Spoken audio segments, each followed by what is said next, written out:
হযরত উসমান ইবনে আফফান রাদিয়াল্লাহু তাআলা আনহু বলেন, রাসূল সাল্লাল্লাহু আলাইহি সাল্লামকে আমি একথা বলিতে শুনিয়াছি, কেহ যদি ইশার নামাজ জামাতের সহিত আদায় করে সে অর্ধেক রাত পর্যন্ত ইবাদত করার সওয়াব পায়।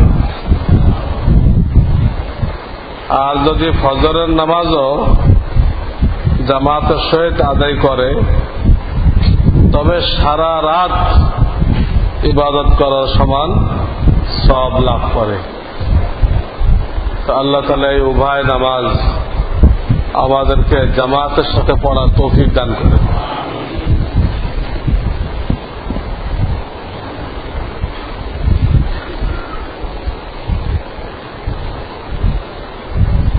ক্লাসে শিক্ষক আসলে দাঁড়ানো জরুরি কিনা?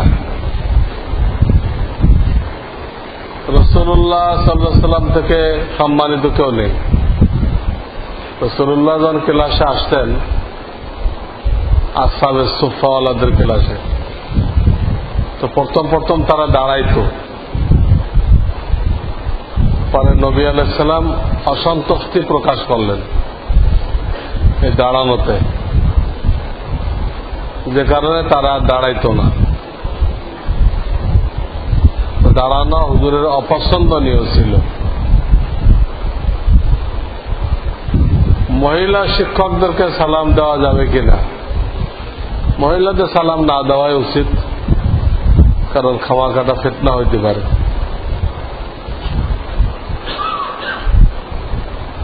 দাঁড়িয়ে নামাজ পড়তে সক্ষম থাকা সত্ত্বেও যদি কেউ বসে নামাজ আদায় করে তবে তার ফরজ বা সুন্নত নামাজের ক্ষতি হবে কিনা?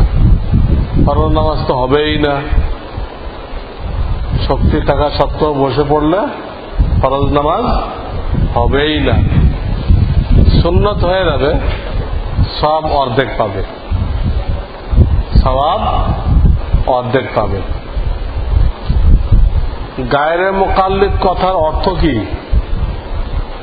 যারা চার ইমামের কোন ইমামকে মানে না তাদেরকে বলে গায়রে মুকাল্লিদ। মুকাল্লিদ মানে ইমামকে মানা, আর গায়ের মানে না। গায়ের মানে না, কোন ইমাম মানে না, হে নিজে ইমাম, নিজেই শেয়াল পণ্ডিত, এক্সিডেন্ট তো করতেই থাকবে সারাদিন। পাগড়ি পরা কি সুন্নত? পাগড়ি পরাটা মুস্তাহাব। পাগড়ি বিশিষ্ট নামাজ নাকি পাগড়ি ছাড়া নামাজ অপেক্ষা 70 গুণ সওয়াব, এটা জাল হাদিস, হাদিস না এটা। ফেরেশতাদের চাইতে কি নবীদের মর্যাদা বেশি? জিবরাইল মিকাইল যে খাস ফেরেশতা, নবীগণ তাদের উপরে, খাস ফেরেশতার উপরেও নবীগণ, আর আম ফেরেশতার উপরে আম মুসলমানেরা। খাস ফেরেশতার উপরে নবী রাসূলগণ, খাস ফেরেশতার উপরে নবী রাসূলগণ, আর আম ফেরেশতার উপরে, সাধারণ ফেরেশতার উপরে সাধারণ মুসলমানগণ।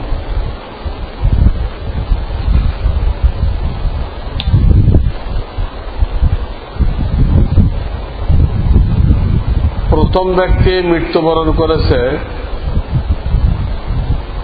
দ্বিতীয় ব্যক্তিও মৃত্যুবরণ করেছে।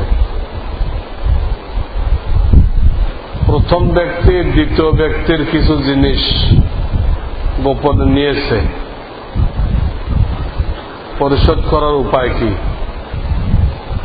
সে তো মরে গেছে, পরিশোধ করবে কেমনে?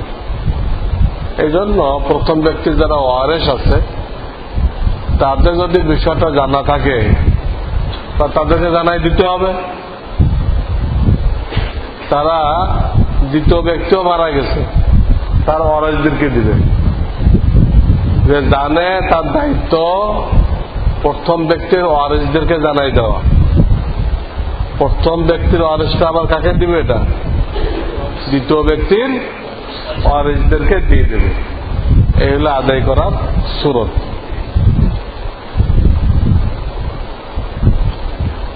এক ভাই তার বিবি অপছন্দ, এক ভাই তার বিবি অপছন্দ করে, কি অর্থ হলো? বিবি কে নাকি? রাগারাগি করে বলে, মেলে না তো। রাগারাগি করে বলে দাড়ি রাখছে না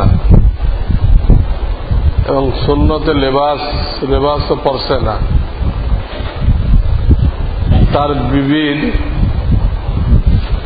এই আপত্তিকে তার হক মনে করতেছে।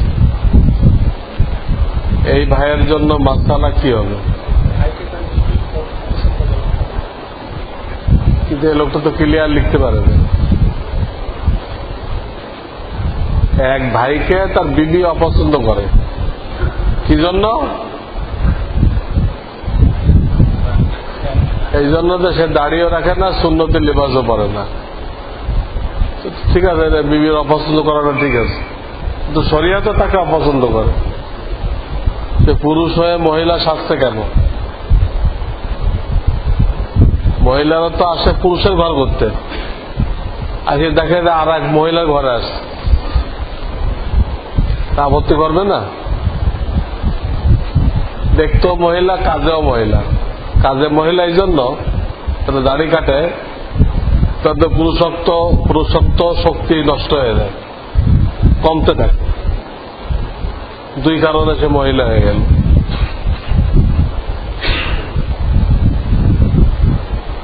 এটা আগেও বলা হয়েছে, বিজ্ঞাপন দেখলে $1 করে পাওয়া যাবে। ইন্টারনেটে বিজ্ঞাপন দেখলে ডেলি $1 করে পাওয়া যাবে, কিন্তু জমা দিতে হবে $7,000 $7,000, ওইখানে তো দিবে। অর্ধেক পর্যন্ত দিয়ে ওই কোম্পানি গায়েব হয়ে যাবে, বাকি অর্ধেক কে দিবে আপনার? আপনি ডলার দেখতেছেন, আপনাদের 7,000 গেল, কত বড় ব্যক্তির কাজ। $1 পাইতে এদিক নজর আছে, আর 7,500 চলে গেল, এটা আর জীবনও পাবে না, এটা খবর নেই।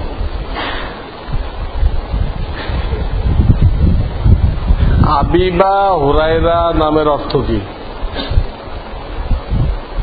হ্যাঁ,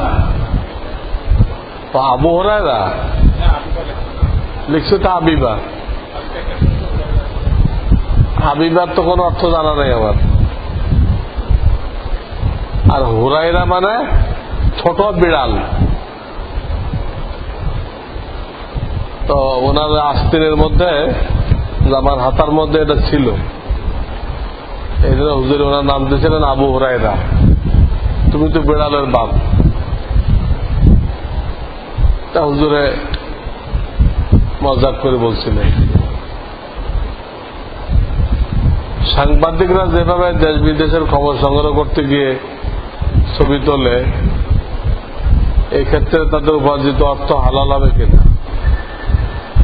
প্রাণীর ছবি তোলা জায়েজ নেই, দেশের কল্যাণে হোক আর যাই হোক, প্রাণীর ছবি তোলা জায়েজ নেই।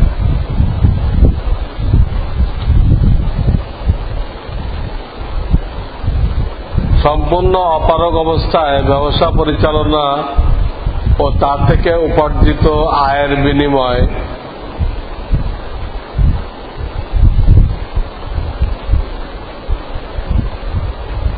জীবন ধারণের ক্ষেত্রে নির্দিষ্ট লভ্যাংশ বা সুদের বিনিময় ব্যাংক হইতে লোন গ্রহণ করা জায়েজ হবে কিনা? হ্যাঁ, যদি জীবন ধারণে কেউ অপারগ হয়ে যায় এবং কোন দিক দিয়ে সুদ ছাড়া লোন না পায়, সুদ ছাড়া তালাশ করবে আগে, কিন্তু কোন দিক দিয়ে পাইল না, তার জন্য সুদ ভিত্তিক লোন নেওয়া জীবন বাঁচানোর জন্য জায়েজ। তার জন্য তো মরা মুরগি খাওয়া জায়েজ, এই প্রয়োজন মতো সুদ ভিত্তিক লোন নেওয়া জায়েজ। সন্তান জন্ম হওয়ার পরে আজান দেওয়ার নিয়ম কি? হ্যাঁ, কিবলামুখী হয়ে আজান দিবে। বাচ্চাকেও কেউ কিবলামুখী করে ধরবে, বাচ্চাকে কিবলামুখী করে হাতের পরে ধরবে, আর জন ডান পাশে দাঁড়ায় কিবলামুখী হয়ে হালকা আওয়াজে আজান দিবে। বাম পাশে যায় কিবলামুখী হয়ে হালকা আওয়াজে ইকামত দিবে, চিৎকার করে দেবে। বড় আওয়াজ দিলে তো এই বাচ্চা অ্যাক্সিডেন্ট করবে। হালকা আওয়াজ সুবহানাল্লাহ ওয়া বিহামদিহি সুবহানাল্লাহিল আযীম আল্লাহুম্মা সাল্লি আলা মুহাম্মাদিন আন-নাবিয়্যিল উম্মি ওয়া আলা আলিহি ওয়া সাল্লিম তাসলিমা। اللهم أرنا الحق حقا وارزقنا اتباعه